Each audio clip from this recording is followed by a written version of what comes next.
ನಮಗೆ ಗೊತ್ತಿರತಕ್ಕಂತ ಮಾಹಿತಿ ಪ್ರಕಾರ ಸಮೀಕ್ಷೆ ಸರಿಯಾಗಿ ಆಗಿದೆ ಅಂತ ಅನ್ಕೊಂಡಿದೀವಿ ನಾವು. ನಮಗೆ ಕೊಟ್ಟಿರ್ತಕ್ಕಂತ ಮಾಹಿತಿ ಅಂದ್ರೆ ನಮ್ಮ ವಿರೋಧಿಗಳು ಇದನ್ನ ಇಟ್ಕೊಂಡು ರಾಜಕೀಯ ಮಾಡ್ತಾ ಇದ್ದಾರೆ. ಅದಕ್ಕೆ ನಾವು ನಮ್ಮ ಉಪಮುಖ್ಯಮಂತ್ರಿಗಳಿಗೆ ಮತ್ತೆ ನಮ್ಮ ಮಂತ್ರಿಗಳಿಗೆ ಮನವಿ ಮಾಡಿದ್ದೇವೆ, ಮತ್ತೊಮ್ಮೆ ಸಮೀಕ್ಷೆ ಮಾಡ್ಲಿ. ಮತ್ತೊಮ್ಮೆ ಸಮೀಕ್ಷೆ ಮಾಡೋದ್ರಿಂದ ಏನು ತಪ್ಪಾಗೋದಿಲ್ಲ.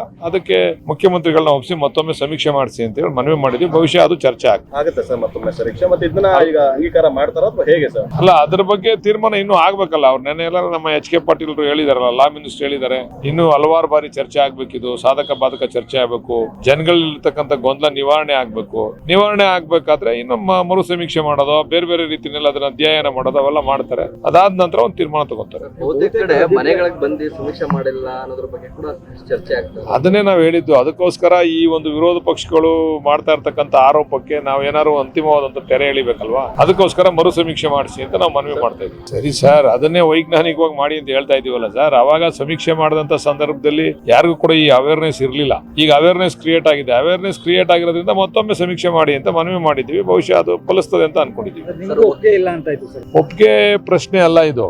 ಜನಗಳ ಬಯಕೆಗೆ ತಕ್ಕಂತೆ ಸರ್ಕಾರ ಕೆಲಸ ಮಾಡಬೇಕು. ನನಗೆ ಒಪ್ಪಿಗೆನೋ ನಿಮ್ಗೆ ಒಪ್ಪಿಗೆನೋ ಮಾಧ್ಯಮದವ್ರಿಗೆ ಒಪ್ಪಿಗೆ ಪ್ರಕಾರ ಅಂತಲ್ಲ. ಜನಗಳು ಅದನ್ನ ಬಯಸ್ತಾ ಇದ್ದಾರೆ. ಮತ್ತೊಮ್ಮೆ ಸಮೀಕ್ಷೆನ ಅದ್ರ ಪ್ರಕಾರ ಕೆಲಸ ಮಾಡ್ಲಿ ಅಂತ ಮನವಿ ಮಾಡಿದ್ದೀವಿ. ಒಕ್ಕಲಿಗ ಮತ್ತೆ ಲಿಂಗಾಯತ ಶಾಸಕರು ಕೂಡ ಸೇರಿ ಎರಡು ಸಮುದಾಯಗಳಿಗೆ ಈ ಸಮೀಕ್ಷೆಯಿಂದ ಅನ್ಯಾಯ ಆಗ್ತಾ ಇದ್ರ ಬಗ್ಗೆ ಇನ್ನೊಂದು ಸಭೆ ಮಾಡ್ತಾರೆ. ಅವೆಲ್ಲ ಸುಳ್ಳೂರಿ. ಅವೆಲ್ಲ ನೀವು ಮಾಧ್ಯಮಗಳ ಸೃಷ್ಟಿ ಅಷ್ಟೇ. ಅವೆಲ್ಲ ನೀವು ಜನಗಳ ಅಭಿಪ್ರಾಯನ ಅದನ್ನ ಮನ್ನಣೆ ಕೊಡಿ ಅಂತ ಒತ್ತಡ ಆಗ್ತಾ ಇದೀವಿ ಅಷ್ಟೇ ಸರ್ಕಾರದ ಮೇಲೆ. ಅಷ್ಟೇ, ಅಷ್ಟ್ಬಿಟ್ರೆ ಇನ್ನೇನಿಲ್ಲ.